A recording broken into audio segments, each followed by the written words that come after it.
Halo teman-teman, kali ini kita akan membahas tentang Distributed Artificial Intelligence atau kecerdasan buatan terdistribusi. Sebelumnya, perkenalkan nama saya Mia Nurasana dari Institut Pendidikan Indonesia Garut, Prodi Pendidikan Teknologi Informasi dengan NIM 188322021. Kali ini kita akan membahas tentang yang pertama, apa itu agen cerdas? Yang kedua, apa itu Distributed Artificial Intelligence? Yang ketiga, seperti apa contoh produk di AI? Yang keempat, struktur di AI. Yang kelima, cara kerja di AI. Dan yang keenam, perencanaan multi-agen di AI. Tahukah kamu bahwa dunia ini dipenuhi oleh banyak agen cerdas? Lalu, apa itu agen cerdas?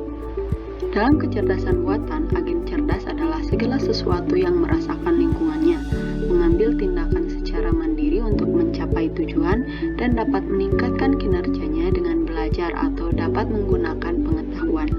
Contohnya, agen perdagangan elektronis untuk membantu pemakai yang akan melakukan belanja secara online.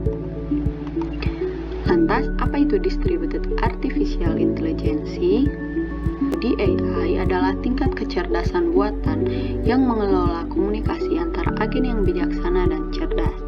AI berusaha untuk membangun agen cerdas yang dapat mengambil keputusan dan membantu diri mereka sendiri dalam mencapai tujuan di dunia yang dihuni oleh berbagai agen cerdas.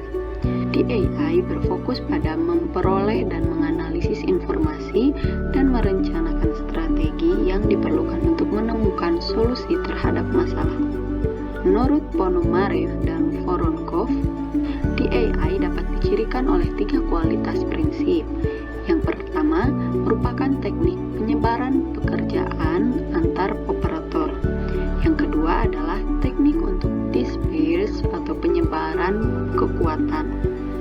Yang ketiga adalah teknik untuk berkomunikasi di antara agen yang berpartisipasi. Teknologi infografis. Penggunaan AI di berbagai bidang telah terbukti menjadi pembaruan sistem yang revolusioner.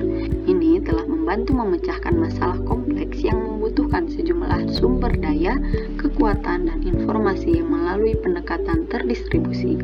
AI memiliki banyak aplikasi karena sifatnya yang distributif.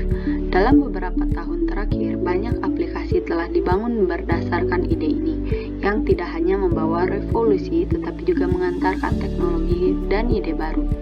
Seperti apa produk di AI itu?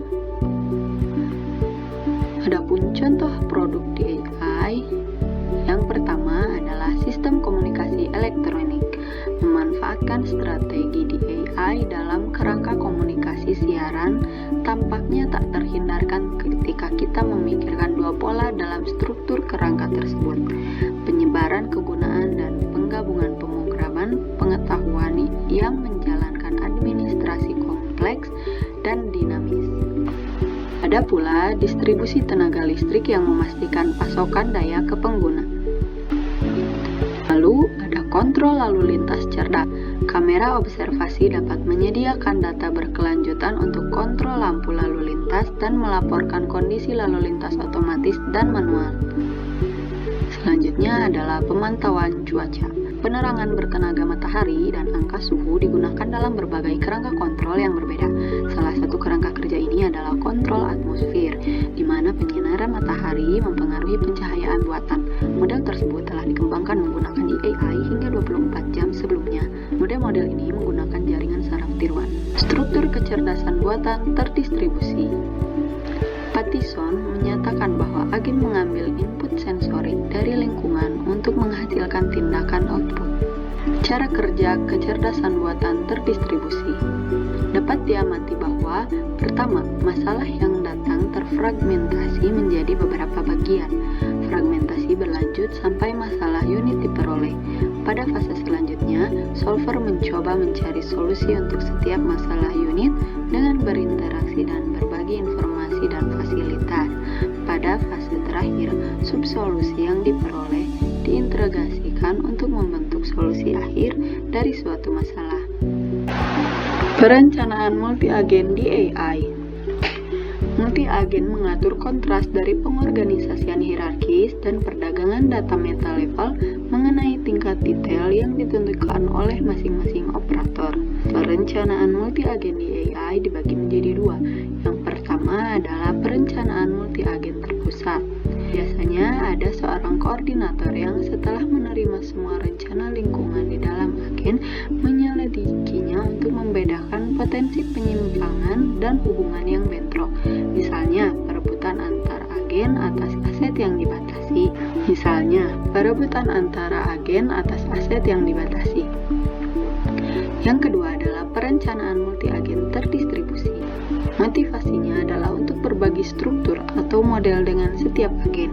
Multi-agen berkomunikasi antara satu sama lain untuk membuat jalan untuk berkomunikasi, revisi rencana individu mereka, dan struktur orang lain kecuali semua perselisihan dievakuasi.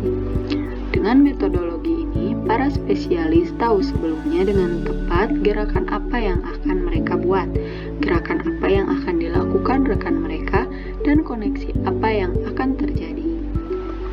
Sekian, terima kasih.